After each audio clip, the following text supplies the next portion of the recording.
கோபம் என்கின்ற சொல், புரிந்து கொள்ளுங்கள், எனக்கு பள்ளார்னு கன்னத்துல அரைஞ்சு காதுக்குள்ள விளங்க வச்ச ஒரு சொல் கோபம் அப்படிங்கிறது.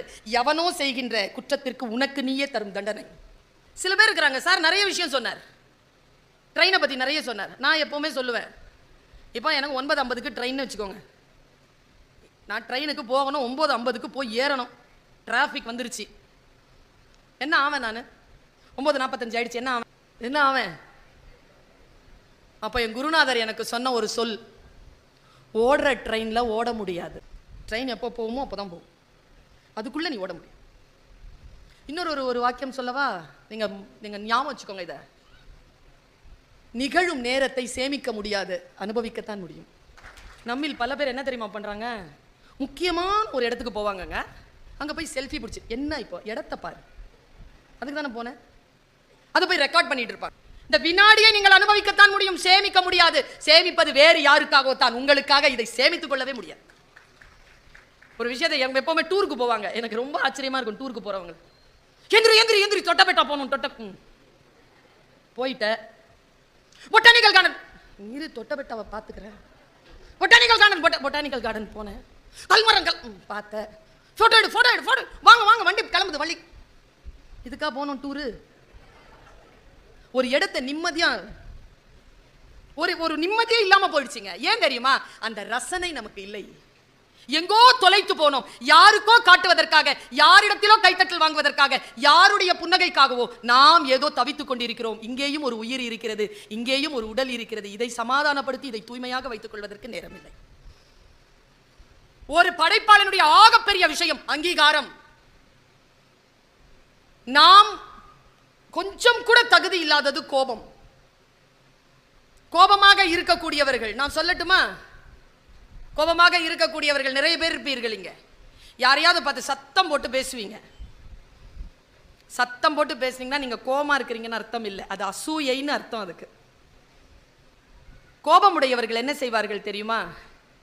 முன்னால் இருக்கின்றவர்களை நிராகரிப்பார்கள், சைலண்ட் ஆயிடும். அதை விட ஒரு தண்டனை அவனுக்கு தந்துவிட முடியுமா? கைகேயிங்க, அவன் புருஷன் மேல அவ்வளவு கோவங்க, அவளுக்கு தன் வாழ்க்கையே நாசம் பண்ணிட்டான், தனக்கு தெரியாமன்னு தெரிஞ்சு போச்சுங்க, செத்துட்டாங்க. அவன் கீழே வந்து செத்துட்டான். தசரதர் இறந்துட்டார். பார்த்தாங்க, என்ன பண்ணான்னு கம்பர் எழுதினார் தெரியுமா? போய் தூங்கிட்டாளாம். அப்போ எனக்கு ஒரு பேருண்மை தெரிந்தது, அன்பிற்கு இருந்து விட வேண்டும் என்று முடிவானதற்கு பிறகு உனக்கும் எனக்கும் நடுவில் எதற்கு பகை என்ற புதிய உறவு? பிரினோன் முடிவு. யாரால யார் பிரிஞ்சா? பிரிஞ்சிட்டல்ல, முடிஞ்சு போச்சு கதை. There stops, there ends everything. மத்ததெல்லாம் ஹேங் ஓவர் தான். ஒரு மனிதனுக்கு இதை விட வேறு என்ன வேண்டும்? நம்முடைய வாழ்க்கையில் நாம் கவனத்துடன் இருப்பதும் ரசனையுடன் இருப்பதும் தான் நமக்கான விஷயங்கள். கோபமா, சிரிப்பா, புன்னகையா, காதலா, காமமா, எல்லாவற்றுக்கும் பொருள் உண்டு. அந்த பொருளை சரியாக புரிந்து கொள்வது. சரியாக புரிந்து கொள்ளப்படாதவர்கள் என்ன செய்கிறார்கள்? அந்த சொல் தரும் பொருளினால் பாதிக்கப்படுகிறார்கள். மனம் கழுவப்படுவதில்லை, மனம் பாதிப்படைகிறது. தசரதன் வீழ்ந்ததற்கு காரணம் ரெண்டு. ஒன்று, முறைப்படியாக அவனுக்கு 3 மனைவியர். ஒரு மனைவியை திருமணம் செய்து இன்னொரு மனைவியை திருமணம் செய்து இன்னொரு மனைவியை திருமணம் செய்தாலும் 3 பேரின் மீதும் உன்னால் சமமான அன்பையும் காதலையும் காமத்தையும் வைக்க முடியவில்லை என்றால் யாரின் மீது கூடுதலாக வைத்திருக்கிறாயோ அவர்களால் தான் நீ அழிவாய் என்பதற்கு சாட்சி தசரதன். உனக்கு 4 பிள்ளைகள் இல்லையா? 4 பிள்ளைகள் என்றால் 4 பேரையும் தானே நீ நேசித்திருக்க வேண்டும். ஒருவனை மட்டும் நேசித்தால் அவனால் உனக்கு மரணம் நிகழும் என்பதனை காட்டியதுதான் அவனுடைய வீழ்ச்சி. வார்த்தைகளை இப்படித்தான் உள்ளர்த்தத்தோடு அறத்தோடு நாம் புரிந்து கொள்ள வேண்டும். அறத்தோடு வார்த்தைகளை புரிந்து கொள்கின்றவர்கள் வாழ்க்கையில் சில விஷயங்களால் பாதிக்கப்படாமல் மற்றவர்களுக்கு வழிகாட்டியாக இருந்து நாம் அவர்களை கடந்து செல்லக்கூடிய சூழலை பெறுகிறோம். நாம் கவனத்துடன் இருப்பதும், நாம் நட்பு பாராட்டுவதும், அன்பு செலுத்துவதும். அன்புங்கிற சொல்லு இருக்குல்ல, எனக்கு தெரிஞ்சு நான் இதை சொல்லுகிறேன், உங்கள் சகோதரி நான், இப்படி புரிந்து கொள்ளுங்கள். அன்பாக இருப்பது புத்திசாலித்தனம். அன்பாக இருக்கக்கூடியவர்களுக்கு ஒருபோதும் துன்பம் இல்லை. அன்புதான் ஆயுதம். அன்புக்கு எதிராக வேறொரு ஆயுதம் இந்த பூலோகத்திலே கிடையாதுங்க. அன்புதான் ஆயுதம். அன்பு செலுத்தி பாருங்கள். அவன் சொல்லுகிறான், பாரதி சொல்லுகிறான், துன்ப நினைவுகளும் சோர்வும் பயமும் அன்பில் அழியுமடி கிளியே, அன்பிற்கு அழிவில்லை காண். மானிடர்கள் நான் சொல்வதை கண்மின், பாடுபடல் வேண்டாம், உணவு இயற்கை கொடுக்கும், நும்பணி அன்பு செய்தல் கண்டீர். செய்க தவம் செய்க தவம் நெஞ்சே தவம் செய்தால் எய்த விரும்பியதையெல்லாம் எய்தலாம். அன்பில் சிறந்த தவம் இல்லை, அன்புடையோர் இன்புற்று வாழ்தல் இயல்பு. நான் சொல்லுகிறேன், அன்பாக இருத்தல் புத்திசாலித்தனம். இந்த புத்திசாலித்தனம் இல்லாதவர்கள் தான். வீரனுக்கும் வன்முறையாளனுக்கும் என்ன வித்தியாசம் தெரியுமா? ரெண்டு பேருக்கும் கோபம் வரும். எவன் ஒருவன் கோபத்தை ஒரு வினாடி தக்க வைத்துக் கொள்கிறானோ அவன் வீரன், தக்க வைக்க முடியாதவன் வன்முறையாளன். ஒரு வினாடி அதை பிடித்து நிறுத்துவது, நம் மனதை பிடித்து நிறுத்துவது. நான் சின்ன வயதில் கேள்விப்பட்டிருக்கிறேன், அதை புத்தக கண்காட்சிகளில் பேசியிருக்கிறேன். நீ எந்த நூலை புரட்டி புரட்டி படிக்கிறாயோ அது நல்ல நூல் அல்ல. படிக்கின்ற பொழுதெல்லாம் எந்த நூல் உன்னை புரட்டி புரட்டி போடுகிறதோ அதுதான் நல்ல நூல் என்று சொல்வார் வார்த்தை சித்தர் வலம்புரி ஜான். வார்த்தை சித்தர் இன்னொரு வார்த்தை சொல்லுவார். நூல்னு பேர் வச்சானே, ஏன் வச்சான்? சின்ன குழந்தைகளுக்கு சொல்லுவார், காதுகள் என்ற இந்த துளைகளில் நல்ல நூல் நுழைந்தால் அது மனதில் இருக்கக்கூடிய கிழிசல்களை தைக்கிறது, அதனால் நூல் என்று பெயர் வைத்தான் தமிழன் என்பார் வார்த்தை சித்தர். நூல்கள் நமக்காக காத்திருக்கின்றன. இந்த போன் தான் தேய்த்து தேய்த்து தேய்த்து நம்முடைய வாழ்க்கையே தேய்ந்து போய்விட்டது. இந்த கேட்ஜெட் எல்லாவற்றையும் சரியாக பயன்படுத்துவது, ஒன்றை சரியாக புரிந்து கொள்வது. நான் கடுமையாகவே சொல்லுவேன், சொற்களை சரியான மொழியில் புரிந்து கொள்ளுகின்றவர்கள் சில விஷயங்களை ஜெயிக்கிறார்கள், இல்லை என்றால் அவர்கள் தோற்று போகிறார்கள். எப்படி என்று சொல்கிறேன். பல நேரங்களில் கெட்ட வார்த்தை ஏதாவது சமஸ்கிருதத்திலேயோ அரபிலேயோ எழுதி கீழே போட்டுறேன்னு வச்சுக்கோங்க, என்ன பண்ணுவீங்க? வாசிக்க தெரியாது, ஆனால் லிபி தெரியும். அதில் வேதங்களை வாசிச்சிருக்கிறீங்க, இதுலேயும் வேதத்தை வாசிச்சிருக்கிறீங்க. என்ன பண்ணுவீங்க? கால் மிதிச்சிட்டிங்கன்னா எடுத்து கண்ணில் ஒத்திப்பீங்க கெட்ட வார்த்தையை. அதனால் தான் படிக்க வேண்டும் என்பது. படித்தால் பல புத்தகங்கள் கிழிக்க தகுந்தவை என்று நமக்கு தெரியும். இந்த உலகத்தை ஆட்சி செய்ய வேண்டும் என்று சொன்னால், ஒரு இனத்தை அழிக்க வேண்டும் என்று சொன்னால் அவர்களுடைய புத்தக கூடங்களை அழித்தால் போதுமானது. உங்களுக்கு ஒரு நியாயம், எனக்கு ஒரு நியாயம். ஆமா, நீங்க அந்த சேர்ல தான் உட்காரணும், நான் இந்த சேர்ல தான் உட்காரணும்.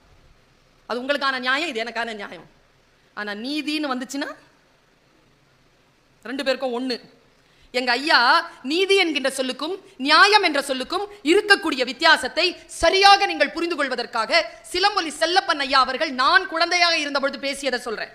நான் சின்ன பிள்ளையா இருக்கும்போது சொன்னார். அவர் மீட்டிங்ல கேட்கிறேன், ஏதோ ஒரு கம்பன் விழாவோ எங்கேயோ பேசுறாரு. அவர் கேட்கிறேன், ரொம்ப அற்புதமா பேசுவார். சொல்றார், ரெண்டு பேரும் இருந்தாங்களாம், ஒருத்தன் ஏன் ஒருத்தன் பி. நாமளே வச்சுப்போமே, பாலைவனத்தில் ரெண்டு பேரும் போறாங்க. இது ஒரு அரபிய கதை. பாலைவனத்தில் ரெண்டு பேரும் போறாங்க. போயிட்டே இருக்கும்போது ரெண்டு பேரும் ஃப்ரெண்ட்ஸ் ஆயிட்டாங்க. ஒருத்தன் கேட்டான், ஏ கேட்குறான் பி கிட்ட, எவ்வளோ தூரம் போகணும்? பி சொன்னா 5 கிலோமீட்டர். நானும் 5 கிலோமீட்டர் தான் போகணும். தண்ணி வச்சிருக்கியா? ஏ கேட்குறான் பி கிட்ட. பி உஷாரு நம்மள மாதிரி. நான் எனக்கு வச்சிருக்கிறேன், நீ உனக்கு வச்சிருக்கியான்னு கேட்டான். வச்சிருக்கிறேன். நேராக 2 கிலோமீட்டர் போன உடனே ரொம்ப பசிச்சுது. ஒரு ஈச்ச மரம் இருந்தது. ரெண்டு பேரும் கீழே உட்காந்தாங்க. உட்காந்துட்டு கவனமாக கேட்கணும். நான் ரெண்டு பேரும் உட்காடுறாங்க. மறுபடியும் ஏ கேட்குறான், சாப்பாடு கொண்டு வந்தியா? பி உஷாரு. பி சொன்னா, நான் எனக்காக கொண்டு வந்திருக்கிறேன், நீ உனக்காக கொண்டு வந்திருக்கிற. கொண்டு வந்திருக்கேன், எடு சாப்பிடுவோம். எடுத்து ரெண்டு பேரும் டப்பாவை பிரிக்கும் போது ஒருத்தர் வந்துட்டார். அப்பா எந்த பக்கமாப்பா வரீங்க? நாங்கள் வடக்கால. நான் தெற்கால இப்போ தான்ப்பா வரேன். அங்கே போனோம்ப்பா, இன்னும் 3 கிலோமீட்டர் இருக்குப்பா, ரொம்ப பசிக்குதுப்பா, சாப்பாடு இருக்குதே கொடுக்குறீங்களான்னு கேட்டேன். ஏ சொன்னா, உட்கார் உட்கார் உட்கார், சாப்பிடலாம் உட்கார். பி சொன்னா, அப்படி ஏவை பார்த்தான், என்ன? இல்லைல்லப்பா அவர் பசியோட இருக்கிறார். வந்தவன் சொன்னா, பி இந்த மாதிரி முகத்தை பார்த்து சொன்னா, காசு வேணா கொடுத்துட்றேன். பி சொன்னா, பசின்னு வந்துட்டு அப்புறமா என்னடா காசு, உட்கார் சாப்பிடலாம். இவனும் ரொட்டி எடுத்து வச்சான், இவனும் ரொட்டி எடுத்து வச்சான். எல்லாரும் சமப்பங்கா சாப்பிட்றாங்க. கவனம், சமப்பங்கா சாப்பிட்றாங்க. சாப்பிட்டு தூங்கிட்டாங்க 3 பேரும். தூங்கினதுக்கு அப்புறமா எழுந்திருச்சு பார்க்குறான். ஏ சாப்பிட்ட பணக்காரனை காணோம். மற்றவர்கள் உறங்கிக் கொண்டிருக்கின்ற பொழுது எழுந்து போய் வேலை செய்கின்றவன் தானே பணக்காரனாக இருக்கிறான். போயிட்டான். ஆனா போகும்போது பணக்காரன்ல ஒரு வில்லங்கம் பண்ணிட்டு போயிட்டான். சாப்பிட்ட கோப்பை இருக்குல்ல, அதுக்குள்ள 8 தங்க காசை வச்சான். கணக்கு தொடங்குது, ஜாகிரதை. 8 தங்க காசை வச்சான். ஏன் பார்த்த உடனே ஹை காசுன்னா இந்த சத்தத்துல ஏந்திரிச்சிட்டான். பி அப்படி பார்த்தான். இந்த வர்றா காசு வச்சுட்டு போயிருக்கான்டா அவன், நம்ம வேணாம் வேணாம்னு சொன்னாலும் காசு கொடுத்தான் பர்றா. உடனே அவன் 4 அவன் எடுத்துக்கிட்டான். 4 அவனுக்கு கொடுத்தான். பி சொன்னா, காசுன்னு வந்துச்சுன்னா கணக்கு, என்ன கணக்கு? நீ எவ்வளோ ரொட்டி கொண்டு வந்த? ஏன் சொல்லு, எவ்வளோ ரொட்டி? 3. அப்போ நீ 3 எடுத்துக்கோ, நான் 5 ரொட்டி கொண்டு வந்தேன், எனக்கு 5. இப்போ சொல்லுங்க, 3 5 4 4? 5 3 நாளும் பரிசு கிடையாது, 4 4 நாளும் பரிசு கிடையாது. எல்லாம் நியாய கணக்கு, நீதி கணக்குன்னு ஒன்று இருக்குது. இருங்க, இது சிண்ட முடி சண்டை போட்டு எல்லாம் கொண்டு போய் ஒரு அரசன் கிட்ட போய் சேர்றாங்க, பைத்துல் மால். அங்கே போனால் ஒருத்தர் உட்காந்து இருக்கிறாரு, அவர் தான் நாட்டாம. 2 பேரும் உள்ள வந்தாங்க. சார் அடிச்சுக்கிட்டோம் சார், இப்படி நடந்துச்சு சார், இப்படி நடந்துச்சு சார், இப்படி சாப்பிட்டோம் சார், இப்படி. காசுக்கு வித்தீங்களாடா? இல்லை சார். எவ்வளோடா காசு கொடுத்தான்? 8. கொடுங்க. வாங்கிக்கிட்டார். வாங்கி வச்சுக்கிட்டு, சரி நான் இப்போ சொல்றேன் என்ன நடந்ததுன்னு சொல்லு. சார் இவன் 3 ரொட்டி கொண்டு வந்தான் சார். சரி, நான் 5 கொண்டு வந்தேன் சார். சரி, எப்படி வச்சு சாப்பிட்டீங்க? இல்லை சமமா சாப்பிட்டோம் சார். அப்படியா? சமமானா ஒரு ரொட்டி எடுத்து 3 பங்கா சாப்பிட்டோம் சார். சரிப்பா, கொஞ்ச நேரம் வெளியில இருங்க. நான் வெளியில இருந்தாங்க. 3 ரொட்டிக்காரனை கூப்பிட்டான். இந்தா, வெளில போய் தான் திறந்து பார்க்கணும், அடி பின்னிடுவேன் இல்லை நான். இங்க வா, நீ வா.